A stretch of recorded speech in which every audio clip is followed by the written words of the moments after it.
Meet Anna, a single mum from South London. Anna doesn't want to be seen on film because a few years ago her son was almost taken away from her. She's worried what people will think if they know. Anna never actually did anything wrong. She was left homeless shortly after giving birth to her son. Her landlord just evicted her because he didn't want a baby in the house.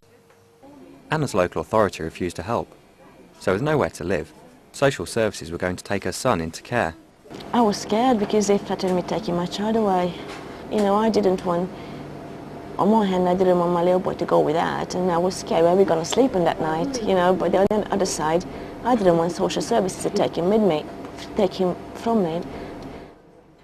But the local authority was wrong. Anna was entitled to a house, and it was only thanks to some free legal help that she found this out. Legal aid meant Anna got the home she needed. It meant that she was able to keep her son, and it meant that he didn't have to grow up without his mum. Now though, Steve Hines, director of the Legal Action Group, and others in the legal profession, say that government changes are making it much harder for people like Anna to get the help they need. They're going to have less chance of getting in to see a lawyer or other advisor. It's as simple as that. They're going to have less chance of, if they get in to see somebody or they access a service through telephone or internet, that they will be able to take the case beyond giving them simple advice. During the last decade, these two men have overseen a staggering 17% rise in real-term spending on legal aid. The annual bill now stands at over £2 billion, something the government seems proud of.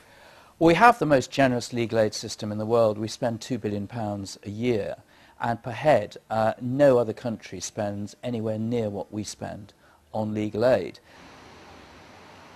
But since arriving in Downing Street, the government has brought in over 3,000 new offences. With more police on the streets and a record prison population, lawyers argue we shouldn't be surprised that the bill for free legal advice has also increased. Nicola McIntosh is a legal aid solicitor and sits on the committee of the Legal Aid Practitioners Group. The government has looked at legal aid expenditure in a vacuum and hasn't looked at the other cost drivers in the system. There are many, many ways of making the existing justice system, whether it's criminal justice or civil justice or both, much more efficient within the existing pot of money. In the face of a rising legal aid bill, lawyers like this one have been told that they're to be paid in a new way. Instead of getting paid for every hour they work, they're now receiving a set amount for every case they do. The Legal Services Commission, which runs the legal aid scheme on behalf of the government, calls this the fixed fee. But lawyers argue that it's made many firms unwilling to do legal aid, and the remaining firms don't want to do the tougher cases because they don't feel like they're getting paid for all the work that they're doing. What we fear what's going to happen is, and there's some evidence of this happening already, that the temptation is to actually just do the cases within the fixed fee limit and not go that extra yard for the client. The government and lawyers disagree strongly over the impact of the fixed fee. Whilst the government says there's nothing to worry about, lawyers claim that it's forcing them to give a poor service. They say that now, legal aid cases have to be dealt with much too quickly. What's happening is that the government is driving clients away from accessing legal advice into accessing information. Giving somebody a leaflet, giving them telephone advice is not the same as having a face-to-face interview. This disagreement is a bit like the battle on the high street between big supermarkets and small independent shops. The government likes the ruthless efficiency of the supermarket, where economies of scale make the product they're buying, the lawyer's services, cheaper. Quantity rather than quality, say lawyers. They argue that when it comes to people's legal affairs, sometimes they need a more personal service, where attention is paid to what's really needed. Pam Coughlin is a client of Nicola's, and she's the kind of person who, according to lawyers, is now finding it much harder to get free legal help. When she was 28, Pam was hit by a car and left paralysed from the neck down. I need round-the-clock care, bathing, helping to eat my food and drink, toileting, because I need incontinence care. But after 25 years of giving her this care, Pam's local health service decided they didn't have to look after her anymore. She and a group of other elderly patients were going to be thrown out of their care home. The health authority said, well, you'll have to leave your social care really, and you're no longer a health responsibility. You must find yourself somewhere else. Using the military in effect to carry out a coup. He's calling on a summit of African leaders. With legal aid, Pam and her friends decided to fight the local health service, but they couldn't find a lawyer nearby with the right expertise. Pam lives in Exeter, and the closest solicitor who could help was 200 miles away in London. The case was particularly complex, and for Nicola, it meant lots of hours travelling down from London. Because she'd no longer get paid for all that extra work, Pam's the kind of person who Nicola says lawyers can no longer afford to help. The client who has been round 20 other firms of solicitors, the client who has 2 suitcases full of documents, the client who says, oh, well, you know, I'm going to need a 6-hour interview with you, is going to be dropped to the bottom of the heap in favour of the client who comes with a single problem where you can resolve it quickly. Loyal to the Shia cleric, Muqtada Asada. After a 2-year battle, Pam and her friends won the fight to stay in their home, and the right to the care they needed.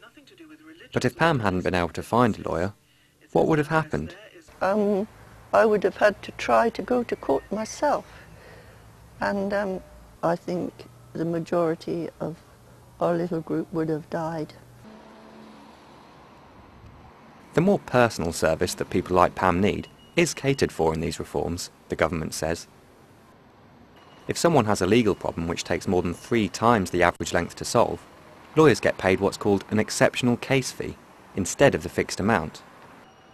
But they argue that the most expensive clients still don't come with a big enough slice of the legal aid cake. The more expensive clients will find themselves going from solicitor to solicitor, and eventually my guess is that they will just disappear, because you can't get a quality service if you don't pay decent money for it. The government, though, is playing a far happier tune.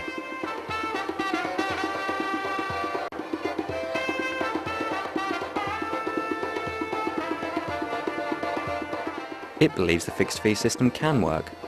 Lawyers just need to find the right blend of short, easy cases and long, more difficult ones. It is predicated on lawyers having a mixed caseload. I've yet to see any hard evidence to suggest that the fee structure is inhibiting the provision of good quality legal aid advice. But lawyers think the government is hitting a bum note. They say that at 3 times the average length, the threshold to qualify for an exceptional case fee is just too high.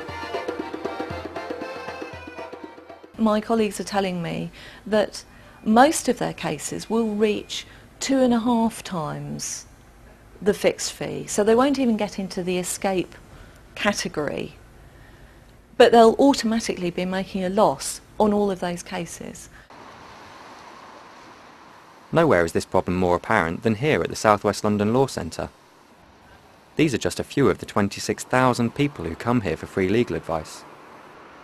But since the fixed fee was introduced last October, its income has dropped by 20%, and now it faces closure. The legal aid changes that came in on the 1st of October have meant a massive cash flow problem for us. We think that in the long term there's going to be a massive black hole in our income, because where we used to earn money for all of the work that we did, very good quality work, we now only get a fixed fee. Because it's a not-for-profit organisation, the Law Centre takes on a high proportion of difficult cases.